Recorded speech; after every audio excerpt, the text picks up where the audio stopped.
you ever look at a classroom and wonder if there's a better way? A way to design learning that truly reaches every single student? Well, today, we're going to pull back the curtain on a really powerful framework called Universal Design for Learning, or UDL. We're going to break down what it is, why it's such a game changer, and, this is the best part, how you can start using it right away with small, simple changes. No need to tear everything down and start over, I promise. So here's our roadmap. We're going to start by totally busting that old myth of the one-size-fits-all classroom. Then, we'll introduce UDL as a much better way forward, a design that's truly for everyone. And then we get to the really good stuff, the 3 core principles that make it all tick: the why, the what, and the how of learning. Okay, so to really get why UDL is so important, we have to start with the problem it was designed to solve. And that problem is the flaw baked into our traditional, standardized way of thinking about education. Just take a second and really think about this. What hurdles are your learners actually dealing with every single day? I mean, sure, there are the obvious ones, right? Like language barriers or physical accessibility. But what about all the invisible stuff? The long commute on a crowded bus, the Wi-Fi that keeps cutting out, trying to juggle childcare.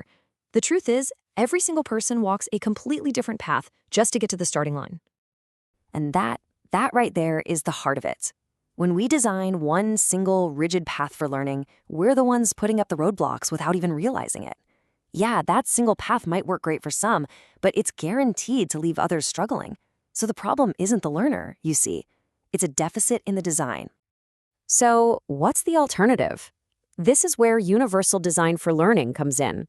It's a framework that completely flips the script because it plans for all that variability from the very beginning. And what's so fascinating is that UDL didn't even start in education. It actually comes from architecture. Think about curb cuts on a sidewalk. They were originally put there for people in wheelchairs. But who else uses them? Parents pushing strollers, travelers dragging suitcases, delivery people with dollies. Pretty much everyone, right? By designing for the folks on the margins, they ended up creating something that makes life easier for everybody. That's exactly what UDL does for learning. So here's the official definition from CAST, the organization that pioneered all this. And the 2 parts that really pop for me are for all people and scientific insights. This is so key. UDL isn't just some nice, feel-good idea. It's a framework built on actual research about how our brains work, and it's all about getting rid of barriers before they can even cause a problem. And this quote really gets to the soul of UDL. It's not just a checklist of strategies. It's about creating a culture where people feel like they actually belong, like they're accepted.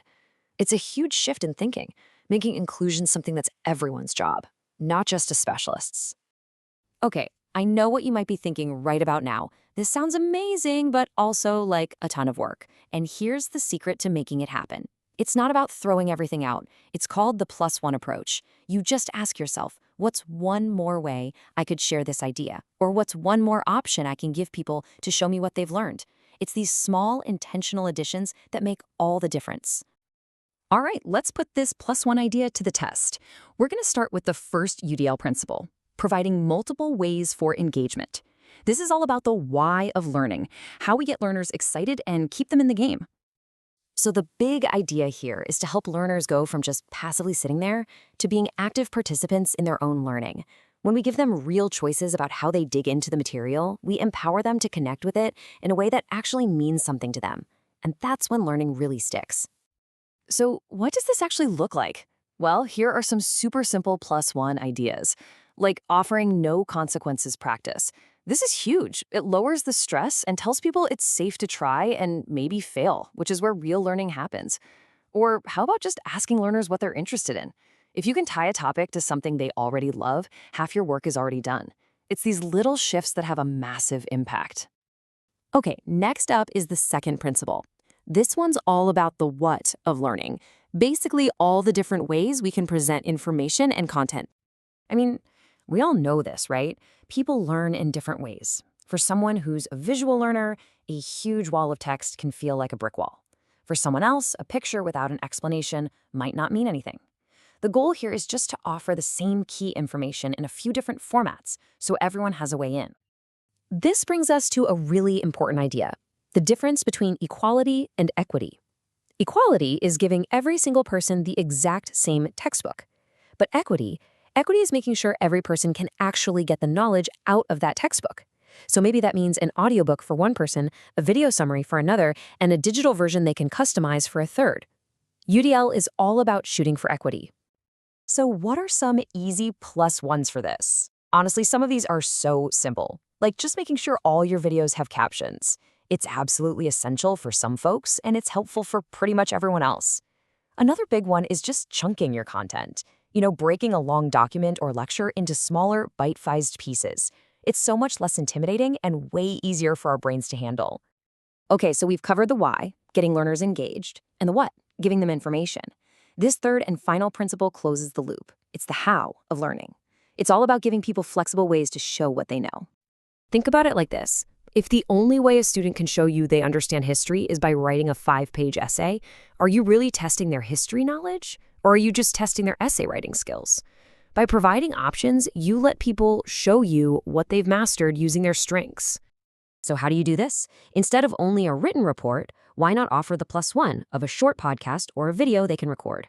But my favorite tip on this list is also the easiest. Just openly encourage tools like spell checkers or speech to text. Don't treat them like a crutch. Frame them as what they are, smart tools that professionals use all the time to do good work.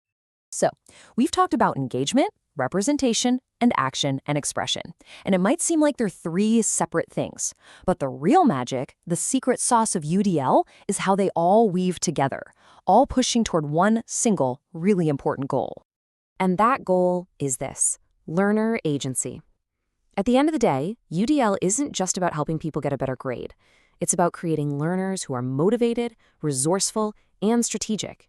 It's about empowering them to take charge of their own learning, not just in a classroom, but for the rest of their lives. So I'll leave you with this final thought. You don't need to be a UDL expert by tomorrow. Just think about that plus one idea. What is one small, totally manageable change you can make, maybe even tomorrow, to knock down one barrier for your learners and open up one new door to success?